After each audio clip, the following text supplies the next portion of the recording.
Hello everyone and welcome. Today we have a speed build and this is what we're building. So I don't really build a lot of kind of like rundown vibe. Like this isn't supposed to be totally like dirty and grungy and everything like that. This is what I'm calling the Strangerville starter home. So this is like a starter home where it's more that the things are kind of worn and used.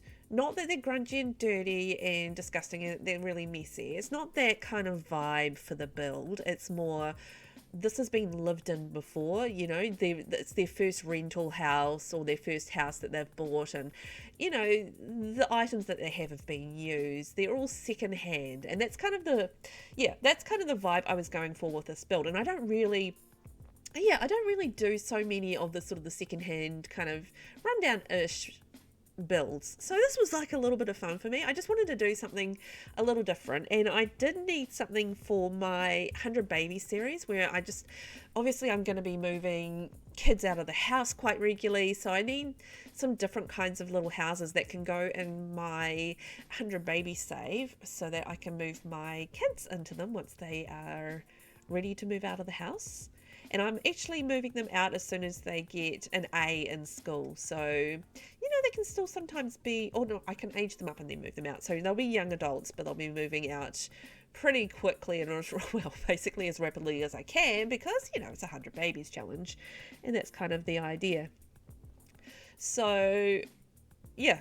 This is what I am doing in this particular build. And we're on one of the smaller lots in Strangerville. I think this is a 20 by 15 lot. And I think it has, what does it normally have? I think it has like some sort of trailer type build maybe on it. I can't quite remember what I did before I deleted it. I was initially thinking of doing a trailerish kind of build, but I thought I might just sort of give it that sort of trailer home-ish vibe without going full trailer on it. So that's what I did. And being in Strangerville, it's kind of deserty plants, so I did want to give it like a little bit of an overgrown, dry, sort of unkempt-ish sort of look, like it's been a little maintained, but it's like not like a pretty garden where someone's spent a lot of time, out there planting daisies and, and whatnot. So it's like, there's some sort of plants that just grow and they're keeping on top of the weeding and keeping the worst of the the weeds at bay, but they're not spending a lot of time in the garden. That's not their priority. They're still pretty young and getting out in the garden isn't really their thing. But yeah, that's kind of the vibe I was going for, and I really liked a lot of the werewolf stuff for this build. So it is actually kind of, I didn't go out of my way to limit packs in this build. In saying that, I did actually only use like a certain amount of packs because there's only certain packs and certain things that really suited the vibe of this build. So I think I went quite hard on werewolf stuff because obviously a lot of the werewolf stuff is quite run down and you've got that secondhand kind of look to it. So it's actually really ideal for that. I think I used like a bit of the basement treasures kit and a few other bits and pieces, but yeah, I didn't use a lot of packs on this build, but that's, yeah, as I said, I wasn't actually actively trying to limit which packs I used. It just happened to be that only certain packs really suited the vibe. And I did try to use like a bit of Strangerville because we are in Strangerville, so you kind of want to use a bit of the old Strangerville there. But yeah, I did use a lot of the werewolves, so it is a primarily werewolves pack build. And it is like really simple in shape, but sometimes that can be a challenge because, you want to put your rooms and stuff in there and you've got a big square and you're like, well, how can I make that work? So look at the inside, it's just like basically a big square and you haven't got like a lot of shape to work with. So, sometimes that's a bit of a challenge to make look good. I've discovered that with doing renovations in around the worlds and stuff like that as well, where, you can only...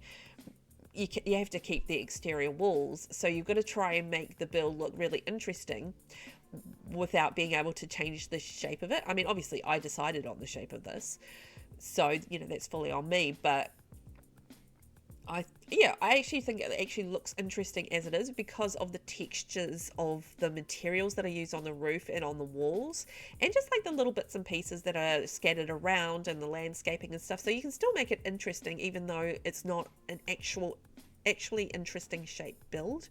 So yeah, an interesting challenge from that perspective, just trying to work out the floor plan and how that's all going to work.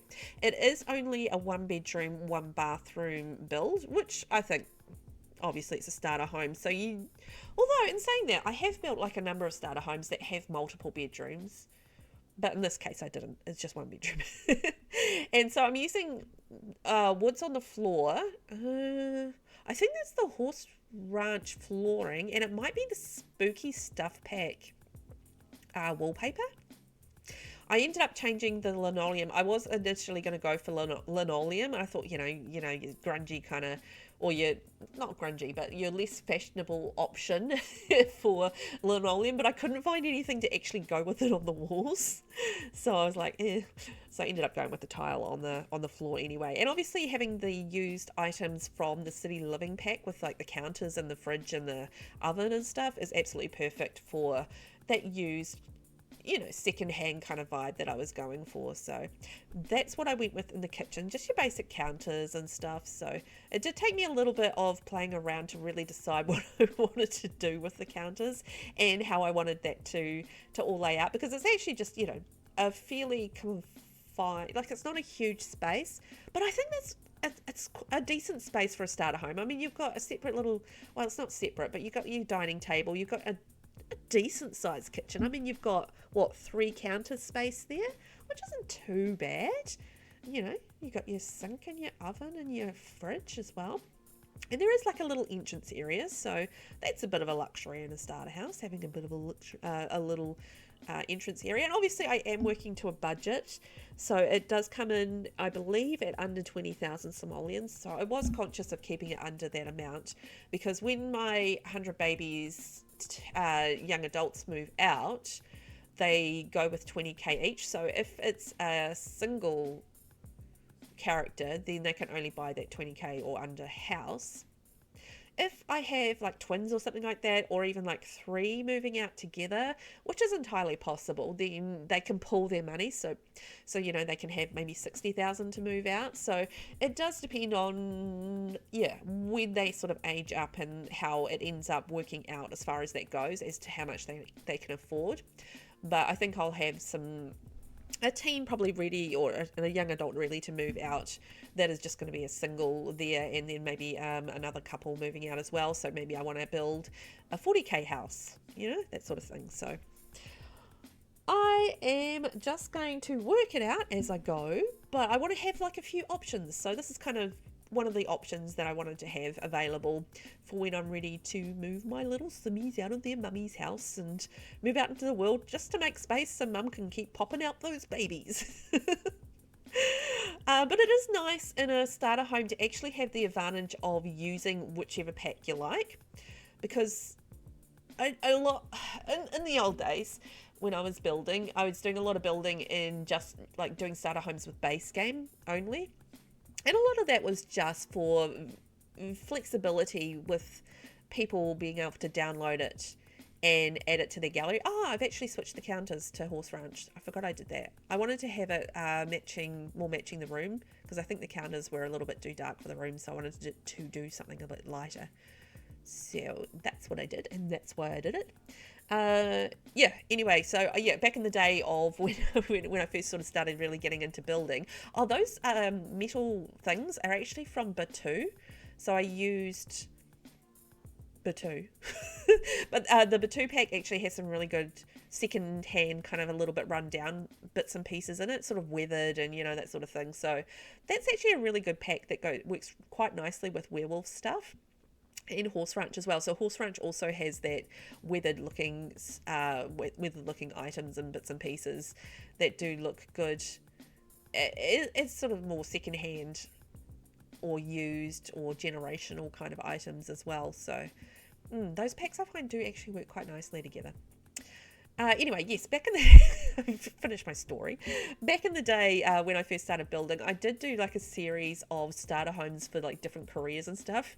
I was just looking at a few of the builds the other day, and I'm just like, oh, I mean, they're not completely bad. Like I can see the potential in them, and they're actually not too bad for someone who is just starting out building. They're not hideous. But would I make those same decisions today? No. No, I wouldn't. And it is a whole different challenge when you're just building with base game and doing a starter home versus building a starter home where you can just use whichever pack you like. I actually did use the laundry day pack in this build because I decided to build a laundry for once. I more often than not forget about the laundry, but I think it's something that I really do need to put in more builds. So, yeah, that's something I do need to consider more. So it's active on my mind, putting some more laundries into builds to make it a little bit more realistic and homey and that sort of thing for gameplay. Anyway, yeah, so it is a bit of a luxury with a starter home to be able to use the different packs because a lot of the base game stuff can be quite expensive. Whereas there are some other options, like Eco Lifestyle has some really good cheap shelves and stuff, which does make a huge difference in terms of how you can decorate your home with a starter home budget. You can actually do so much more when you're not just using base game, which I think is really cool. So for all that you're starting on a 20k budget, it can actually look like a proper full or almost fully decorated home. I mean, it's still going to be probably quite sparse as far as decorations go, but I afford like a futon bed and a couple of end tables and some curtains, and quite often by the time you get to that part of the house you're really just maybe on a bed and a dresser. Sometimes if you're lucky. I mean, you look at some of the starter houses that EA does, for example, that come pre-builds in the Sims, and it's just the starter homes are so empty, right? But it's a starter home, and that's kind of the nature of the beast in a way. There's not going to ever be heaps and heaps in them. But I mean, look at this front porch. You've got a telescope, you've got some seating, you've got workout gear. I mean, that's a really good single person sort of house. So I think it's ended up looking really cool. Anyway, we are ready to take a tour of what we did. So you got like a little garden space, and I was just talking about all the other little activities there on the front porch. And I feel like they would spend quite a bit of time on the front porch. But then going inside, you've got you've got a fireplace, you've got plenty of seating, you've even got a desk and the dining table. I love that dining table. I think it's sort of, that right, really used vibe. You've even got like a bath in there and a laundry. I mean, a laundry isn't cheap. It's like 1,000 simoleons just to put in a dryer and a washer. So yeah, that's the bedroom and that's our build. Thank you so much for watching, and I will catch you in the next one. Bye bye.